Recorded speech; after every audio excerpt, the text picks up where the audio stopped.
Let's start with work. Work. You can put this piece of paper down on the floor, wherever it feels right for you.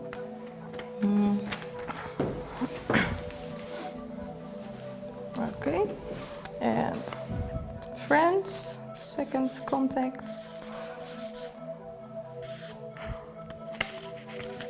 So, orange one. That would be... Yes, it will be there. And family.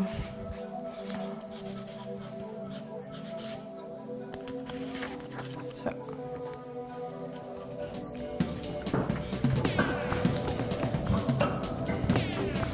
Okay, perfect.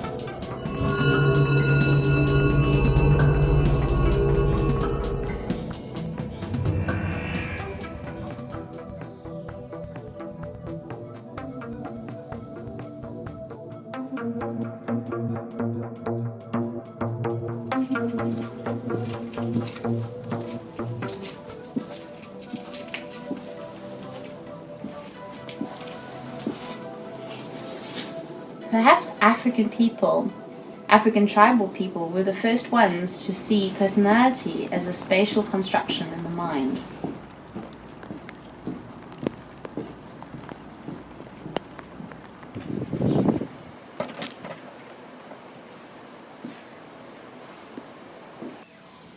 So here we are in a Sangoma hut. Some people believe that the Sangomas use a simplified version of mental space psychology.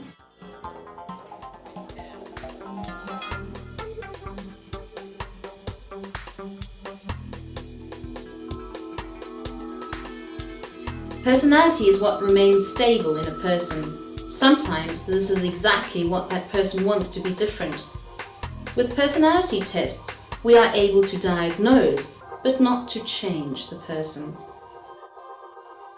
Naturally, it would be very helpful for psychotherapists and coaches like myself to find ways to influence personality and to adjust unproductive behavioral traits. If we can explore to what extent personality is a result of unconscious spatial constructions, we would have made an advancement in our understanding of personality constructs.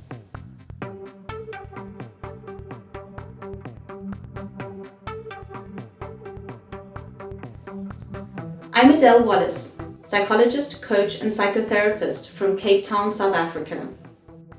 As a coach and trainer, I have gathered experience in many different countries, like Japan, Denmark, Germany and France. And now I'm here in Holland to work with the social psychologist Lucas Derks. Last year, I found out about his concept, mental space psychology. And now I'm here in Nijmegen, Holland, to find out how personality can be represented as a construct in mental space. So, I have read about your social panorama and found out a lot about mental space psychology. Now I'm really interested to find out how personality can be seen as a construct in mental space. How people learn to represent time from early childhood on, and how they create a spatial construct out of that, a timeline, and how they envision themselves, how they create a self-concept as something that constitutes from a feeling and some imagery, and how they also know who other people are, so how they represent mankind at large and the most relevant people in their lives. That's very much deciding how they make relationships, how they are motivating themselves, what drives them and what kind of self-confidence they have. And we could say that constitutes a large part of personality, and it's all spatial. Time is mostly perceived as linear. As you can see here, this person has their past, here, is standing in their present, and is looking towards their future.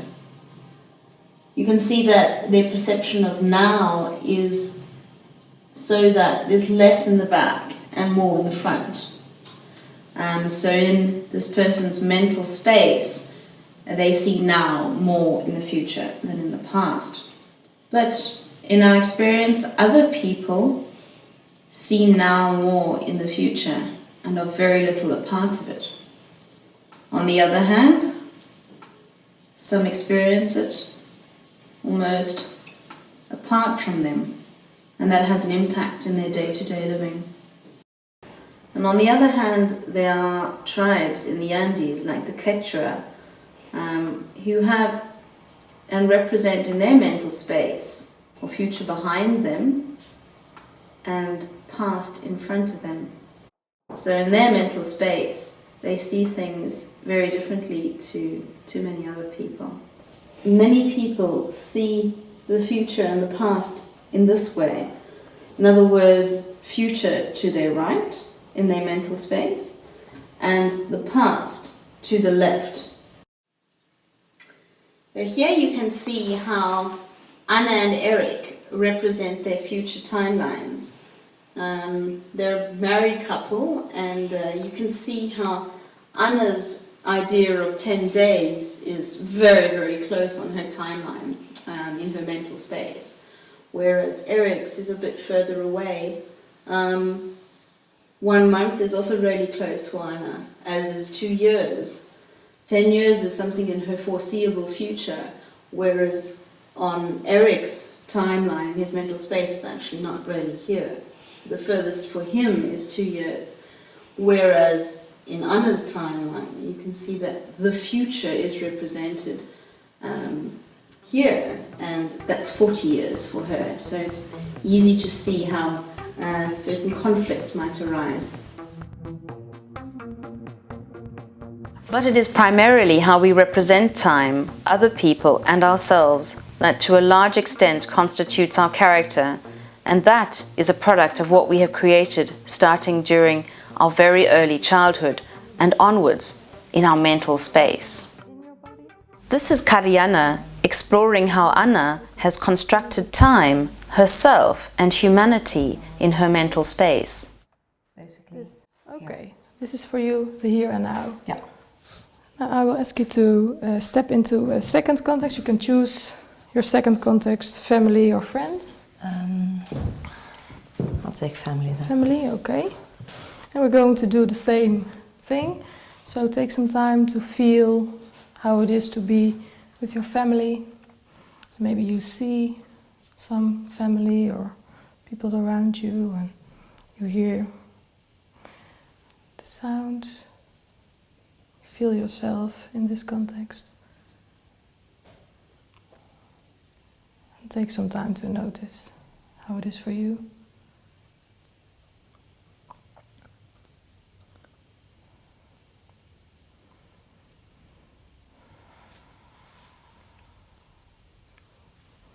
To be with your family, yes? Yeah. Okay. And I will ask you, when you think about your future, where would it be? Your future, no, right now. Over there. Over there, this side. That way, yeah. That way, okay. And when you think about 1 week in your future, 1 week. That's pretty close. That's, I think, here. Here, Yeah. it's here, 1 week. Mm-hmm. Okay. And when you think about 3 months, where would it be? That's, well, further away, of course. Yes.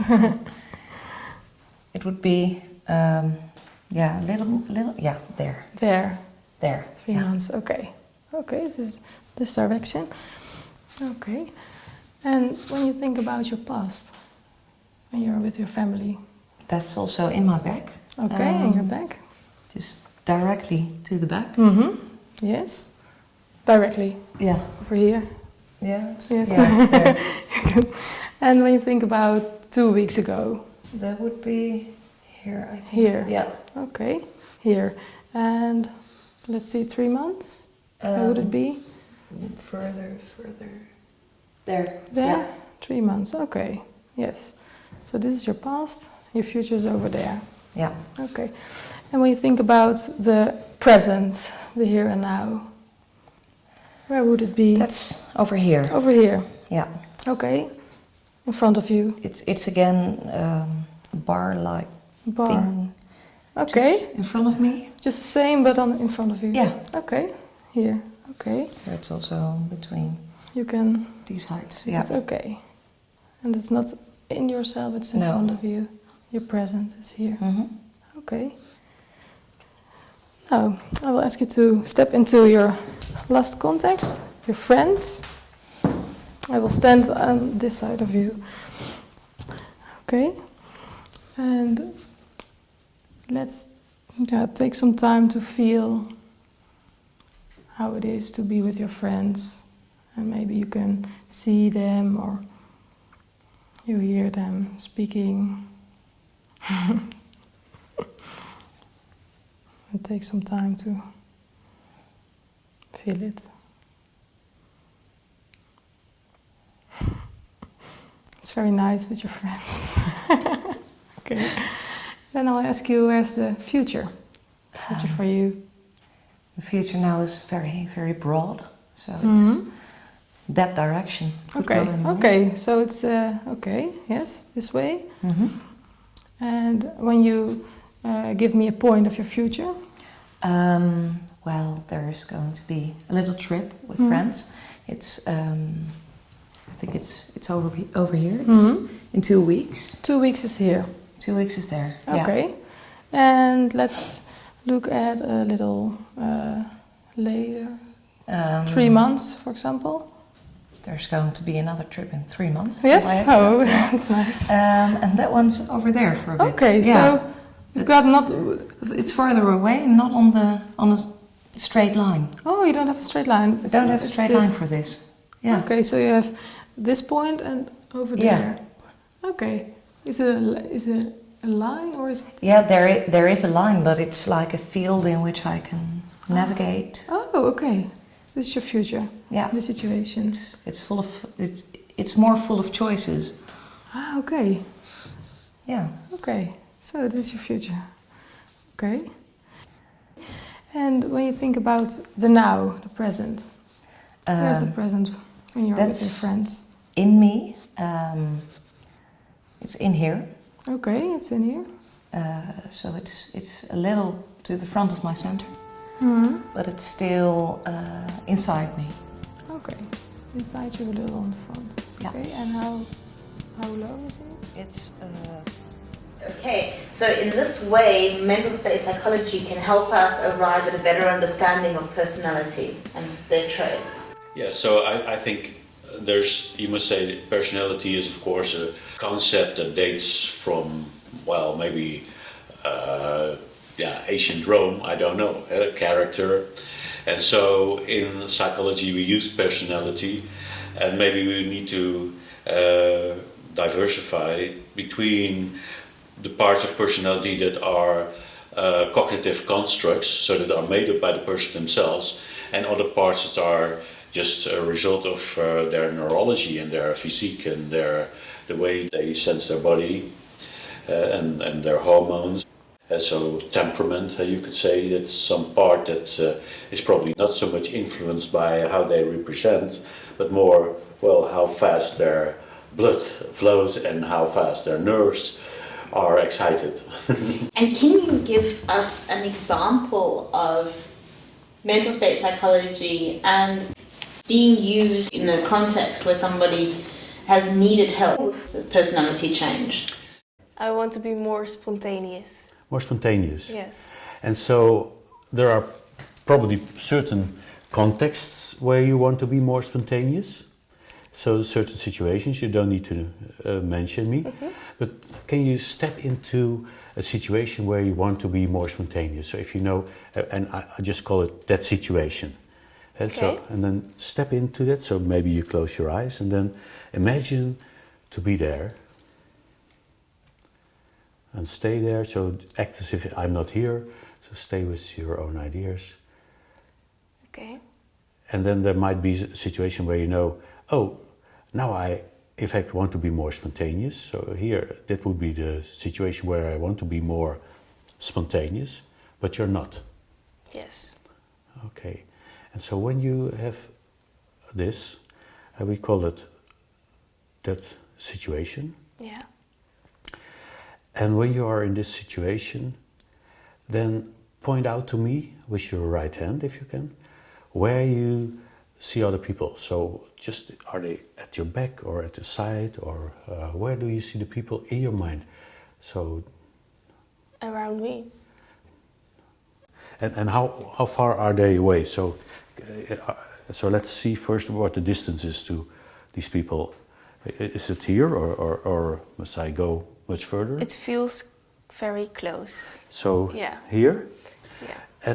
and the eyes where? Yeah, somewhere about Here? that level, yeah. Okay. And where are these eyes? Because they're from all sides then? Are they all at the same level, or is there a differentiation? There's a little bit different, but all higher. All higher, okay. And are they looking at you or somewhere else, or to each other? What? It feels like they're looking to me. Looking to you. Okay, very interesting. So then, stay in this situation. Now we're going to try something. And what you do now is to move all these people downwards. So let's say 20 centimeters downwards. And move them 1 meter further away and see what that does. Yeah, okay. Yeah, it what feels happens? more comfortable. Really? Yeah. So Feels that would like be... they are not looking at me. They're also looking at each other. And then when he is manipulating images, he does it in his experience from the back to the forth. So he's like a sort of captain on a ship that's steering his cognitions, so in mental space. But when you look at the brain, in fact the brain as we see it in the skull, like it's represented here, is in fact the other way around. Here's the visual cortex. So we subjectively, this is the front, and here on top, that is where the somatosensory cortex is. So that's in fact the exit and the input from the body, and this is the control center. So in fact the double brain flip is that we look at it like this, and of course there are some parts of the brain that don't fit like that, but subjectively you could say this is the bridge from where the person is steering what is happening over here, and in his subjective experience this is in front, the center of the visual attention. So that's just a way how can you connect something in mental space to the autonomy, because when we assume that when there's an object in mental space here and we move it to over here, for instance, so that's something that the person can do very well, then it must be in connection to something that happens here in the cortex. And so probably when you place the cortex, at least in this position, you can find that this object is maybe somewhere located here, because we know that what's seen in the visual cortex is often located from the perspective of the person, and when then it's shifted over there, yeah, so the neurons don't move, so then other neurons will be involved, maybe ones here, that then take over the representation of the location. They're also looking at each other, not So only at me. by moving them further away and lowering them down, also their focus shifts, so they're... Yeah. Interesting. That's how I feel it. Yeah. Okay. So now I have another question, because in one way or the other you prefer, or you did, keep them so close and so high. So that's what you do. Can you imagine that there's, or can you assume that there's a reason stemming from your past, but you don't need to know what the reason is, but some decision you made once that makes you do that? So can you assume that there was some moment in your past that you unconsciously decided, okay, I rather have them higher up and close? Can you assume? So the answer is yes or no. Yeah, I think so. Yes, it's very good. Yes. And so what you do now, Janet, is that you close your eyes and you contact your yeah, you say your unconscious knowledge. So everything you know that you don't know, that's inside of you. And then you ask, what was the good purpose of making this decision? So why, what did I want to achieve with that? So what did I want to avoid, or what did I want to get by making these people higher and close? I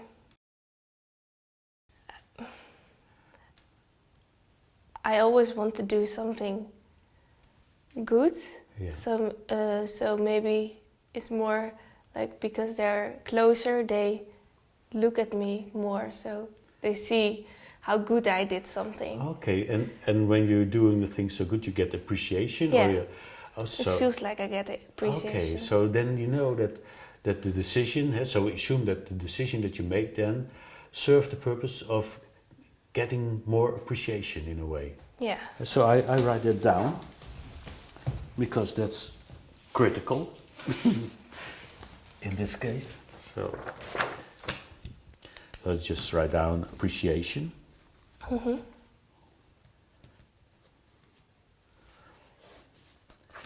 And in a way, you say, I want to be more spontaneous in these situations. Yes. That's goal. Yeah. So we call that spontaneous or spontaneity.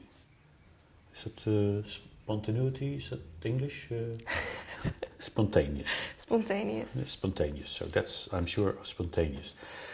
And now we're going to do something very stupid. Okay. Yeah, we did already do some things that were stupid, but now I like you to imagine the sperm and the egg that you came from. So it doesn't need to be, let's say, biologically correct. Just what you think. Yeah. Okay. And then when you have created them, you say, hi sperm, hi egg. Okay, that feels stupid. Yeah. Do they respond in your mind? No, not really. Then you try it again and be nice to them. So, hi. Okay. I need to do it in my mind, or Yeah, do I you don't need talk? to do Okay. anything stupid, of course. Okay. Let me just focus.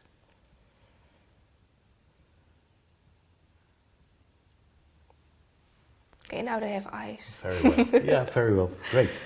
And now imagine that you are the teacher of your sperm and egg.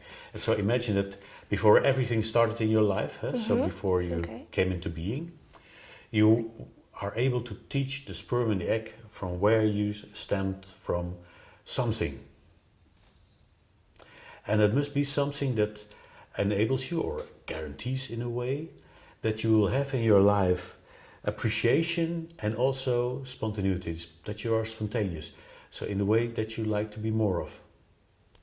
But you must have the same amount of appreciation that you get.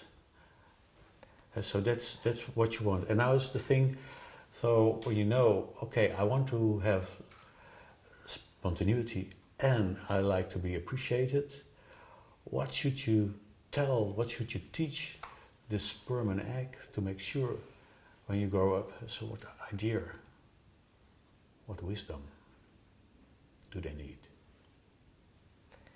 And I don't need to know. Okay. Yes, I know what I would teach. Yeah, you have an idea? Yeah, great, I have an super. idea. So now what you now do is now you become the teacher, so you can have some authority, and then you teach the sperm and the egg with authority what they need to know. So you say, boy, girl, listen very well. This is the truth, or this is the most important lesson, number one. Okay. And so go on until you may repeat it. And the question is, can they accept this? So they already had eyes, so you can maybe look at them. I think it's very difficult to really feel the exception. So they know it's true, but they don't feel it like that. Okay, and is there a difference between the sperm and the egg? So So is the one more... Yeah, it feels like the one is more. There's one that really believes it, and there's one. Yeah, and who's the one that doesn't? The egg doesn't believe it. Okay, then we do something else that's even more stupid. So you imagine the sperm and the egg that your mother came from. So that looks exactly the same as yours, so you don't need to use your fantasy. So they will probably be exactly the same. And then you try this lesson again on the sperm and the egg of your mother. So let's see what happens there.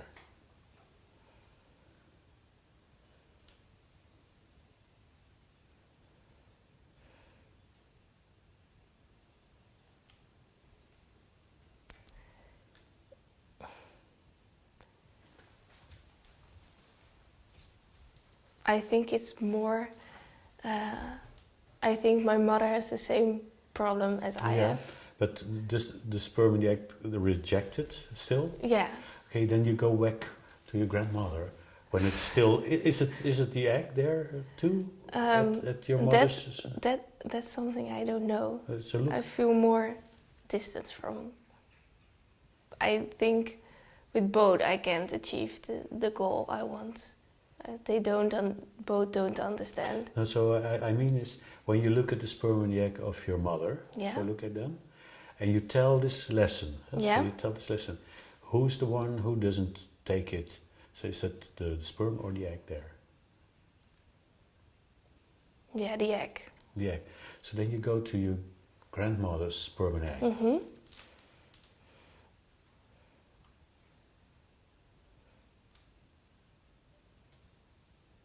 And just try. Yeah, okay. And then try it again there. This is more hard to imagine. Harder? So yeah, it's harder to imagine. I don't know. Maybe because I really don't know that much about. Yeah, well, that's in fact for this that's a Yeah, good thing. okay. A good thing that you don't know. So when you well give it a try. So you just imagine them. Yeah. You know they will look probably like yours and like your mother's. Yeah. And then see how they respond when you really try to convince them.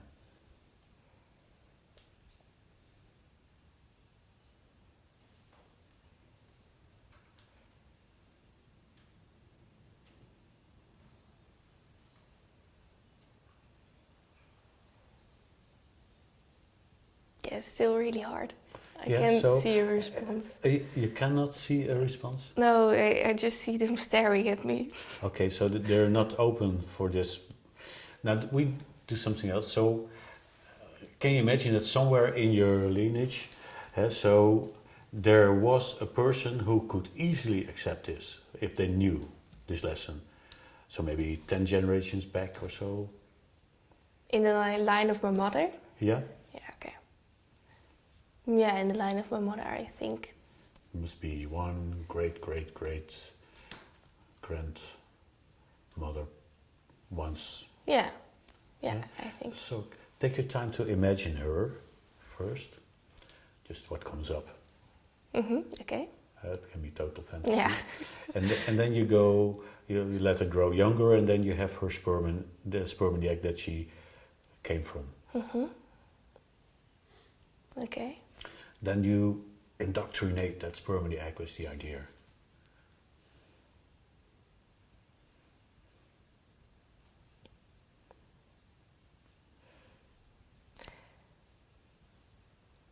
Yeah, okay. I think I saw the egg and sperm of my grandmother again. And it's really weird because now they listen, but when I just tried the egg for my grandmother and it didn't work. Yeah, so that's a very good creative change that you made. So then you already know that it came over, that you reached the, let's say, the ancestor role, Yeah. semen and egg, and so you know that worked, and so now you get back to your own sperm and egg.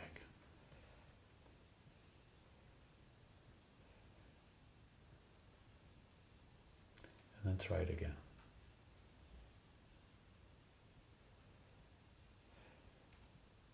know still what the lesson is? Yeah. But yeah. Still The hard? X still is really lit. Okay, we go back to your mother's. Maybe we need to look a little bit more. Maybe there's an additional lesson that you know that your mother should learn, so that her sperm and egg need to know.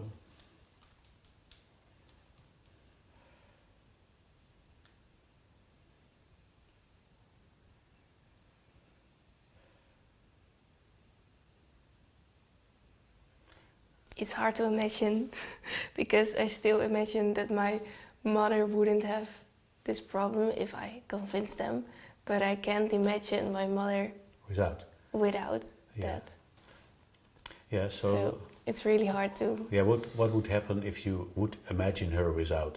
So it's just imagination, so it doesn't mean that you change your mother or so. And so we don't I don't want to change her. voodoo here, so, Yeah. so just how would she be?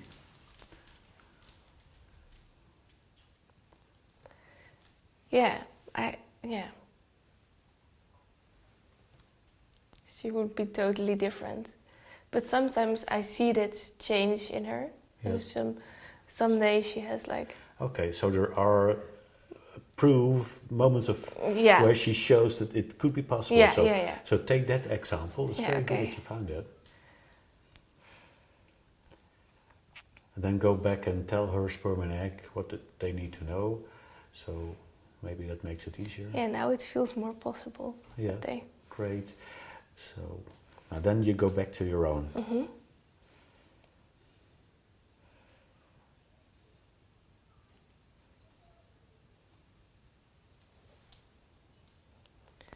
Yeah, okay. I think I reached it, that I listened. Yeah. Because I remember that the moments my mother is more spontaneous, then it doesn't change anything. It doesn't, nothing bad happens. Mm-hmm. So it's not dangerous. It's not dangerous, yeah. Fine to know. Fine to know. So when you told your own sperm and egg, so what they need to know, Mm-hmm. and see whether they accept it now or not. So.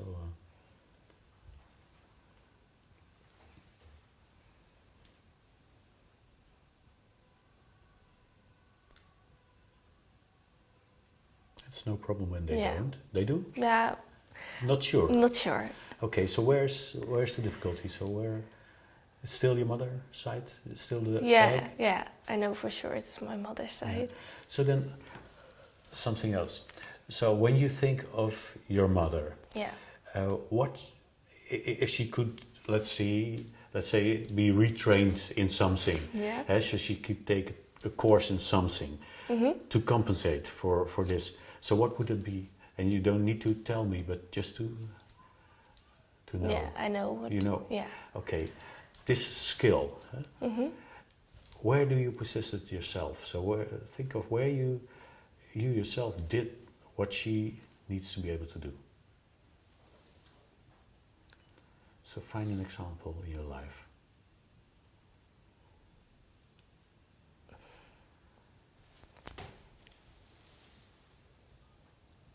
Yeah, it's something I also never do. Yeah, but it's just the one time that you nearly... Okay, that I nearly did it.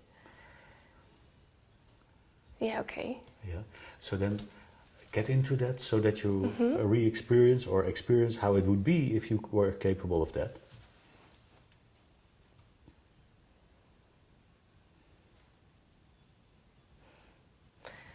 Yeah, I remember I was capable to do it when I was younger. Okay, go back to that. Okay.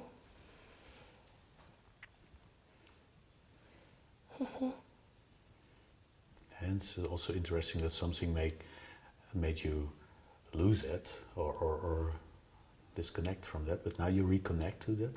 Okay. And can you pick a color that fits to this skill? What would be a nice color to represent that? Green.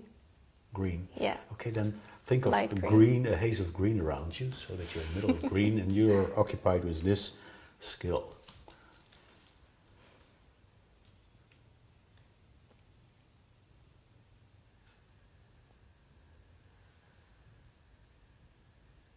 Yeah, that's nice.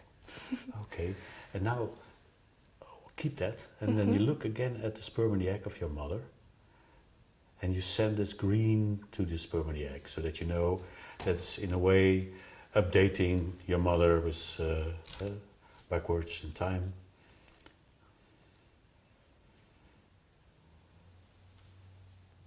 So that what was missing is not longer missing. Yeah. Okay. Okay, and then you imagine that she grows up, and then she becomes your mother, so you're in her womb, and then this skill is around you in a way, this green, and you grow up inside her, and then you're born. Yeah. But we can go back to the moment of your conception, so where there's your sperm and egg, Okay. and then see with your mother having this green.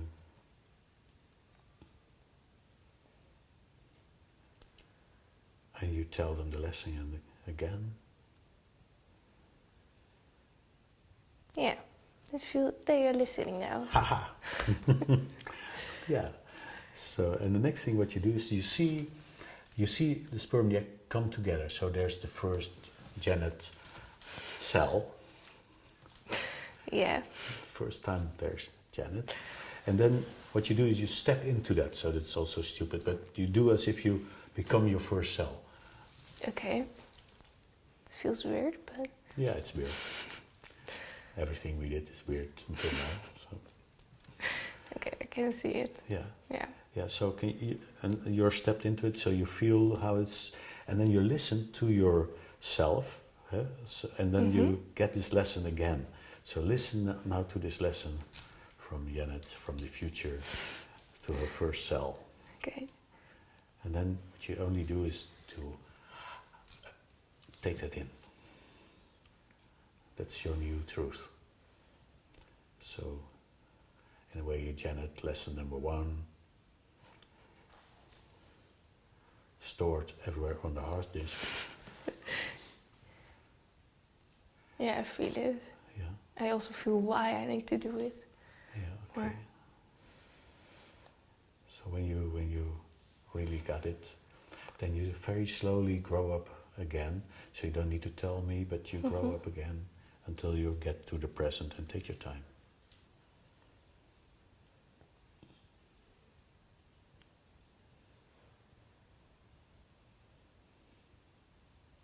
And use this lesson.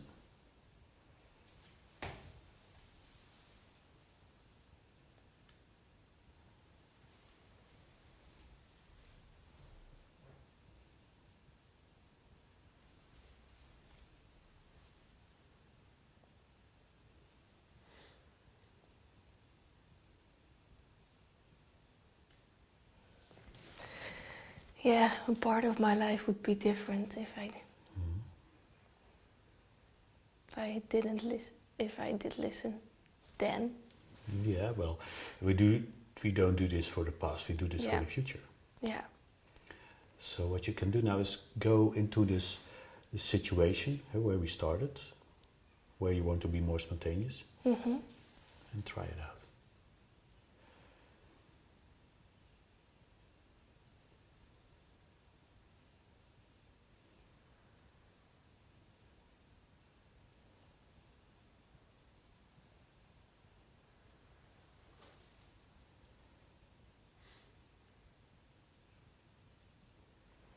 It still feels like they are all looking at me, but it feels. And they're are they closer or?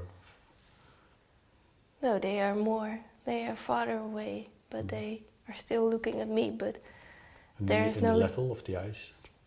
Is more the same height.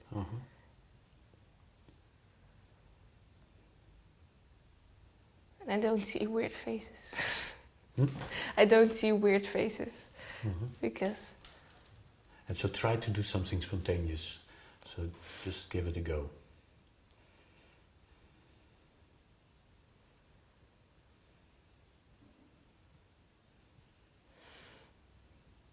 So, and who's going to punish you for that? Yeah, no one. Really? No. Because it can be very dangerous to be spontaneous. So, No, they actually like it. When I'm people more... can be that stupid. Yeah. Okay, so we could say that we are done for this part. Yeah, okay. If you can take this into the future, so when you make sure for yourself that you will keep this with you, so that it is something to remember forever.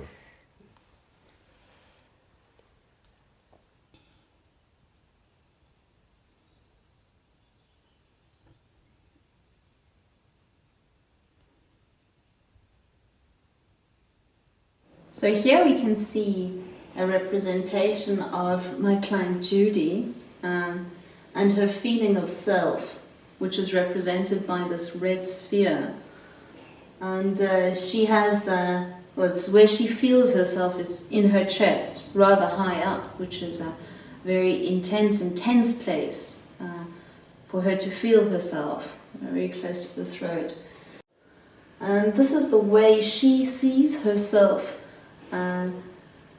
Outside of herself, essentially, is an unconscious projection, and this helps her to work out her role in the world and how she interacts with other people.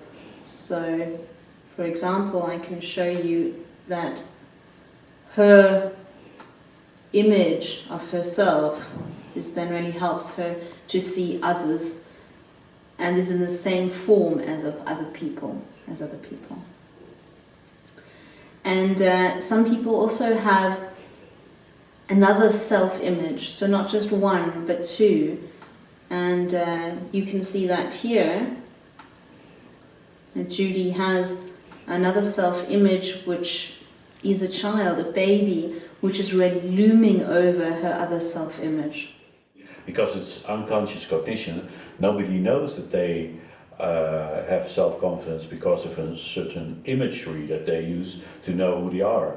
So they just be, and they don't know how they get to this information. But to know who you are, you need to have a source of information, and this source is, in our opinion, generalized images in mental space. Now, when you first, as a client, discover with your therapist that you create this insignificant small images of yourself, it's immediately logical, and maybe you don't know any difference because you only can see your own, so you don't know how other people do it, but you can experiment with it, and then, oh wow, when I increase that image I feel much more in the here and now present, and I will say other things when I use this image. And so then it's a matter of how can you extend that and generalize that through the other contexts too. In Judy's subjective experience, she sees herself sometimes as larger than the others, as you can see here, and sometimes as smaller and less important than the others. Sometimes she feels a distance, more of a distance to her self-image, as we can see here. So in this image where Judy's self-image is small, she tends to empathize with the others. And when she does that, part of herself is, and unconsciously moves to be one with the others, and in so doing really empathize.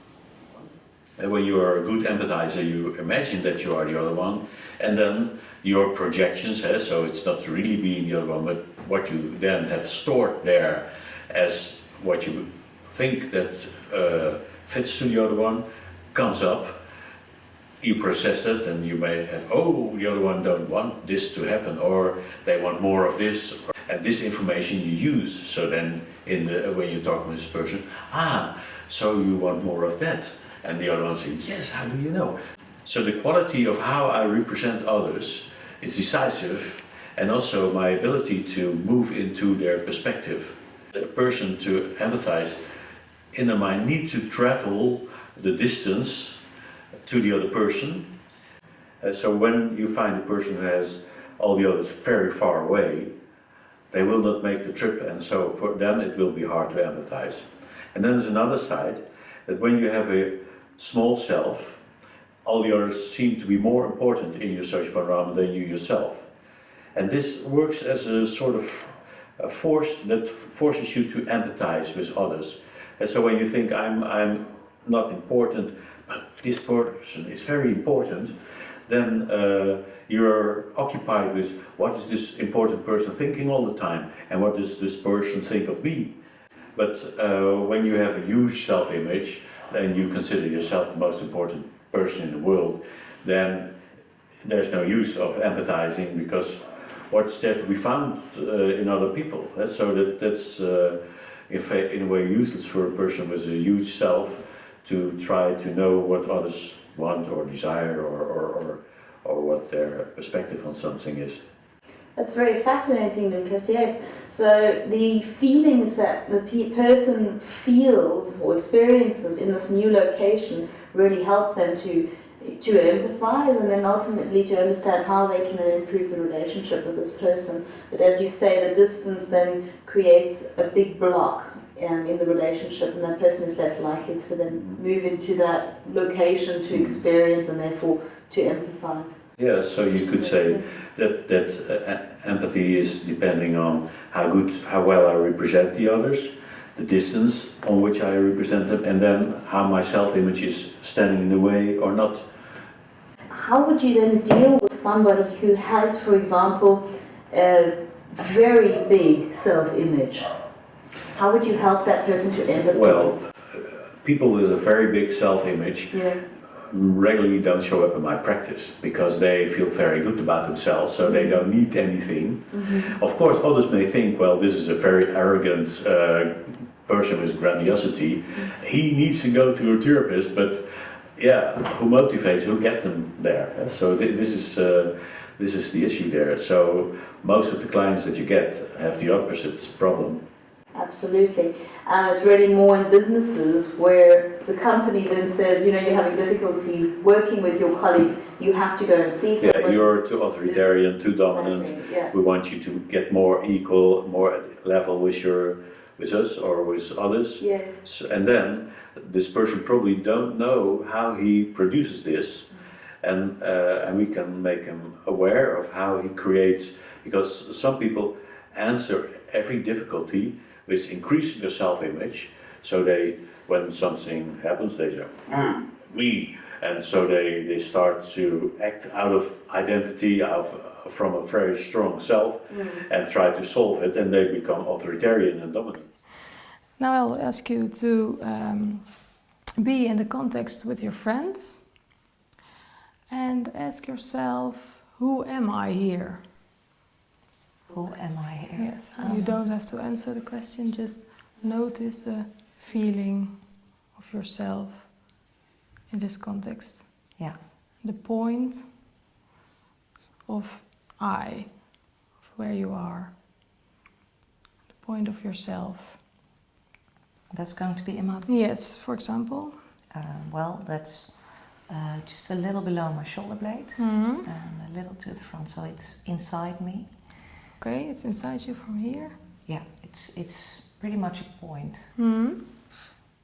and it's a point very close to my feeling of present. It's actually in that feeling of present. It's in the feeling of present. Yes. Not in the center, maybe 2/3 out. Okay, so it's here. Yeah. Okay. I'll ask you to concentrate on that feeling of I. And imagine a line from that feeling in front of you. And I will ask you again, who am I in this context with my friends? And look at yourself, your self-image in this context. What do you see? What do I see? I see. Well, I see a supporter, a caretaker, a connector mostly. Okay. Where do you see your self-image? In this room, is it Here. It's here. It's here. Okay. Is it on the ground or is it This height, I think. this height from the ground? Mm-hmm. Okay, this height. And when you look at her, what's the direction of the eyes? To the future. To the future. Where is the future for her? It's over there somewhere. Okay. Do you Could look? go anyway. Okay. And do you face it or do you look at the back? I'm looking at the back, but I don't feel unseen. Okay. So you see the back, but you don't feel unseen. Yeah. Okay. And she look to the future. Yeah. See, the eye level is this. A little lower. This. Yeah, there. Okay. She look to the future. Okay. Okay. So I will ask you to step into this context, your family. We're going to do the same. We'll stand here. So think about your family context. It's maybe a little different. Yeah, this is much more unpleasant, so Yes? to say. Oh, Yeah. okay. Yeah. Okay. Yeah. So, and you are with your family, and I will ask you to answer the question in yourself: who am I with my family? And what's the point of who you are, of where you are in your body, beside your body? It's here. It's here. It's a little in front of me. Okay. It's a little in front of you and also in your body. It's against my body. Against your body. Okay. And how big is it? It's Yourself? very small. It's something like this. It's very small. Okay. Yeah. And now I will ask you to imagine a line Mm-hmm. of that feeling. And first concentrate on the feeling and make it very lived for yourself. And then you imagine the line and look at your self-image when you're with your family. Where is your self-image? It's somehow.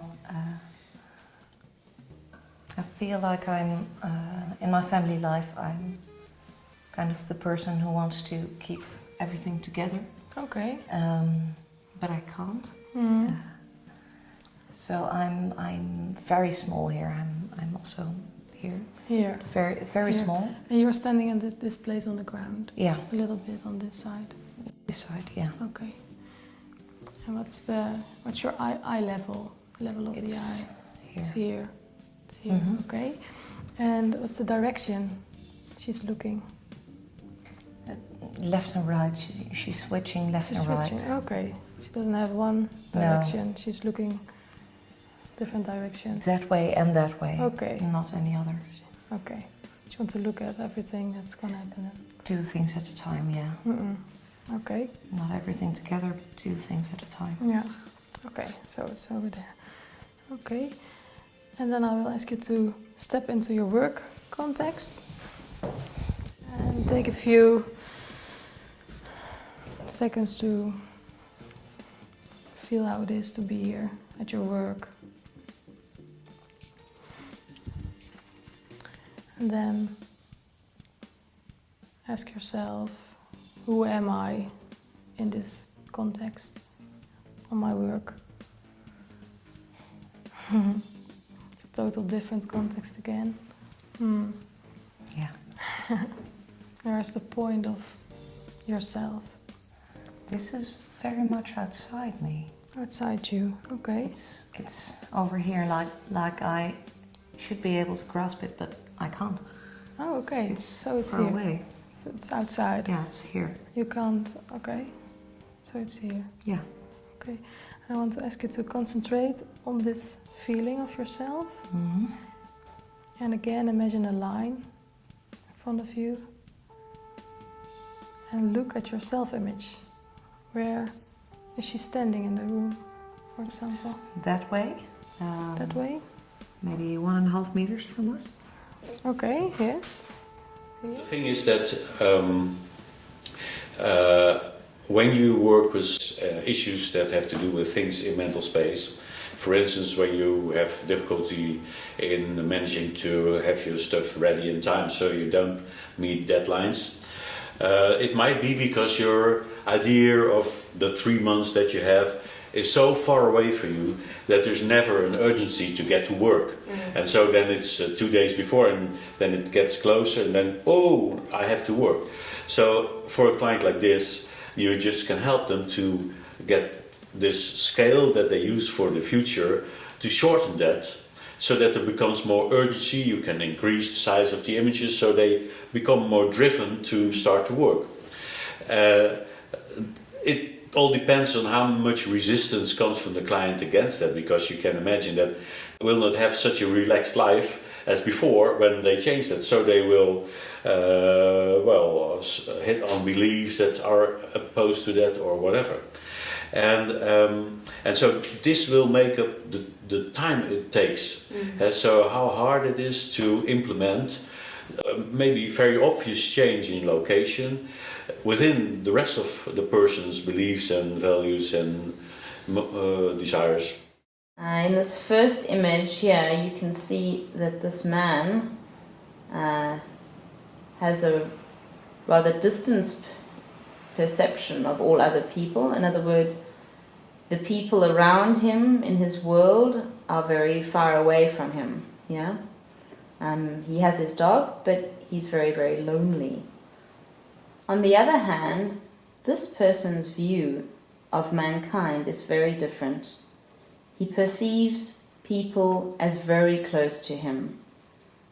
This means that he is likely to take over responsibility for a lot of people, not only those that are close to him. He might feel suffocated at times because of being so sociable and wanting to take over responsibility so often. And some people, like the man in red, see all other people in the world as larger than themselves. And some people see themselves as bigger than everybody else. So their self-perception is that of one that looks over the rest or above them. And I'm very curious, where are those people around you? Can you tell me something about that? There's, it's like a huge ball, and I can see maybe 1 or 2 layers into that, but there's numerous layers. There is one layer outside me. It's like all holding hands and all. Okay. Put together. Around you. Okay. Ball. And where are they? Are they all around, or on the front, or behind? Pretty much all over. All over. Very high. Yeah. Yes. Also on the ground? Well, humanity feels like really a ball. So they're over there. Okay, all around. All around, pretty much. And the height of her eyes? It differs very much. Okay. Most are below me. There are still some people higher. Okay, so you see different level of the eye in humanity. Okay. And the direction they're looking? All inside. So I'm still imagining this huge ball, and they're all facing the center. Oh, okay. Oh, you're all facing the center. Okay, so also a different direction. Yeah. Okay. No one is looking exactly at the same. Okay. Okay. Now let's take a look how it is in your family situation. So I will ask you to step into your family context and take a moment to feel this context again. You're very used to it. By now? Yes, by now. And then take your time to find out where all the people in the world are around you.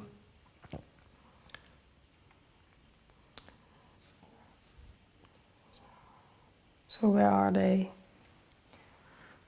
They're very much all standing around. Again, I have chosen position pretty much to the outside, so I can overview Okay, so yes. as much as possible. Mm-hmm. And is it possible to step into yourself Yeah. in the position so you be part of it and connected with the humanity? Mhm. Okay, and where are they? Are they all around or in front of you, on the back? Again, most are in front of me. Again, I've chosen a position with a few people behind me, but still most are in front of me. Okay, So I can overview as much as possible. okay. So a few people in the back, most of the people in front of you, so you can overview. Yeah. Okay, and when you look at the level of the eyes,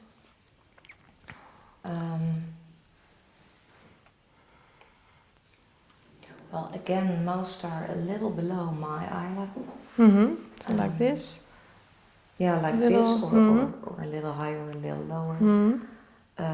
And there's just a few, maybe 10 to 20% who are bigger than me. 20% bigger. Okay, it's like. Yeah, up to here. Okay. Yeah. And the direction of the eyes, are they facing you or? It's very well. Again, I feel like everyone's chosen their own point of view. So Okay. there's a few facing me, maybe 20% again. Okay. And all the others have chosen or another person to look at, or Okay. just another general direction to look at. So it's very different. Yeah. Okay. And how do you feel yourself to this position?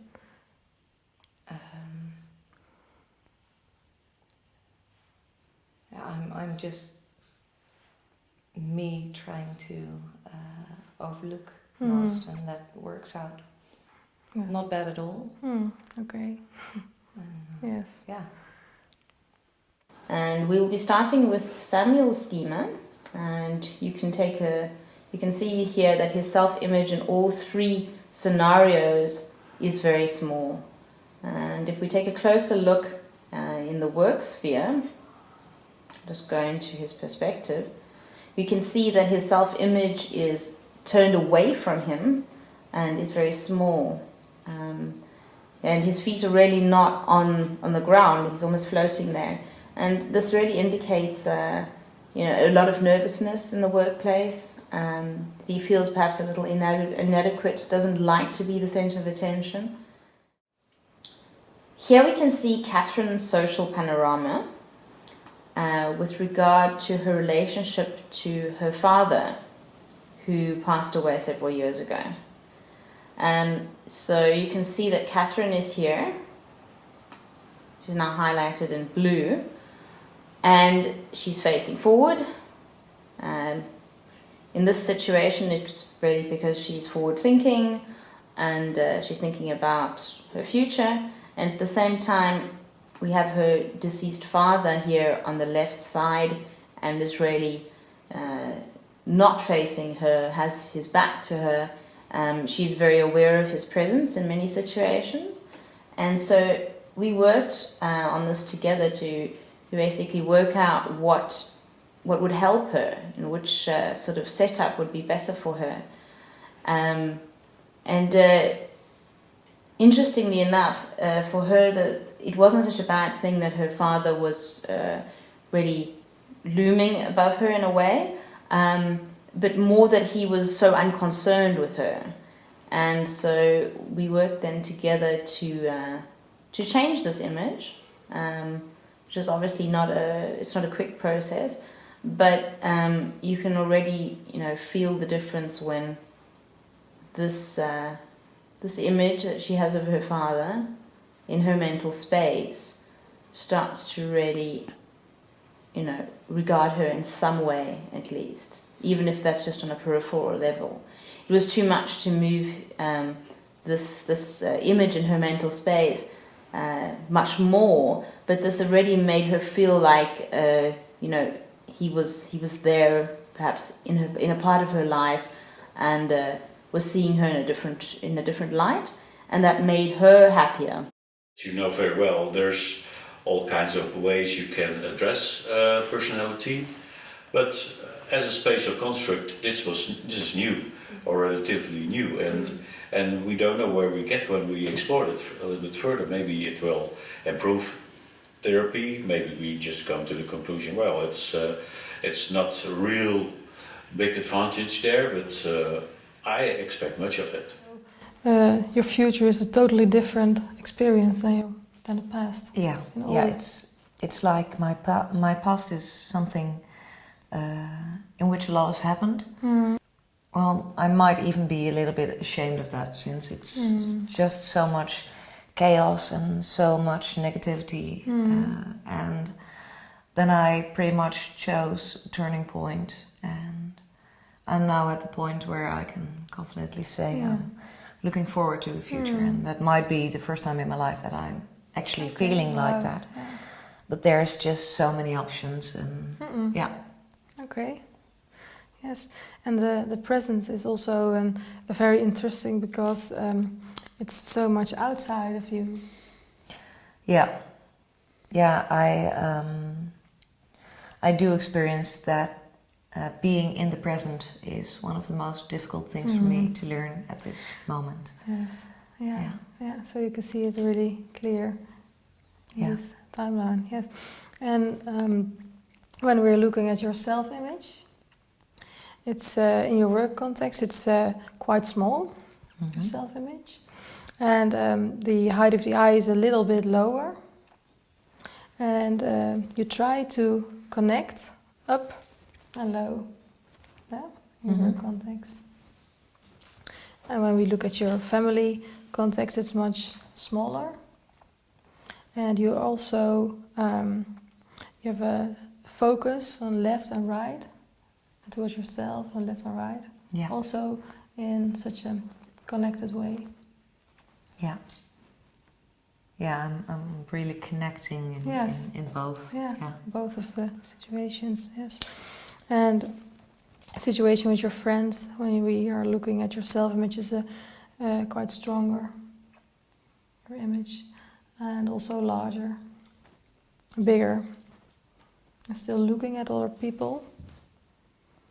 Yeah, I'm also connecting there, but I'm much more connecting in a network way. So it's not just up and down or left and right. It's really like, oh, there's something that I can combine with that, and there's something that flexible. Yeah. So yeah, it's really a network thing. Yeah, and you connecting people. It's very clear. Yeah. When we look at those three situations. Yeah, that is my passion. Yeah, it's your passion. And I see you are not leaning. No. No. I in the past few years I have tried to lean on people. Didn't really work out for me. So over the past few years I've pretty much learned to be self-sufficient. I don't need anyone. And now is pretty much the time where I'm starting to try out if I can lean on other people. So very slowly give them some sort of trust. But it will be a conscious choice. Yeah. If from now, if I lean on people, it will be a conscious choice. It's a choice, yes. Yeah. Yeah. And let's take a look of your experience of all the humanity. In your work context, it's like a ball, layers of people. Yeah. And your family context, it's a large gathering of people. It's a little bit different. Yeah. And it's your eye height on that on the family context. And in your friend context, it was very interesting. It is a world map. Yeah. It really is pretty much a world map where people are located on the similar position Yes. of where they are geographically Yeah. located. Yeah. And yeah, there's some people really sticking out, wanting to connect. Yes. Yes. Yeah. And do you recognize the way in which you place other people's eyes, for example? Well, other people's eyes is quite confrontational for me, because I now notice that there's not much other people which I put at the same height as myself. So there's always a lot of people lower, which I don't really want, but I seem to do that anyway. It's kind of scary, actually. And there's a few people which I place higher than me, but it seems to be really hard to find someone who's exactly at the same level as me. Yeah. Okay. Yes. There's probably a few, but they didn't really particularly stick out. No. And you're connecting on this level and this level, and you find the middle. Yeah, But you're not, see anyone in this on this high, level. Yeah. Yeah, it's lonely at that level. Yes. Probably. Lovely. Yeah. Okay. And how was your experience to exploring this? Well, it was fun mostly. Very educational, because, well, of course, the work context is something that you choose to a certain level, and family is not really something you choose. The friends are, however, a conscious choice, and to see that I finally I found something that I really feel I belong in was very interesting. Yes. Yeah. Okay. So, yeah. Beautiful. Okay. Yes.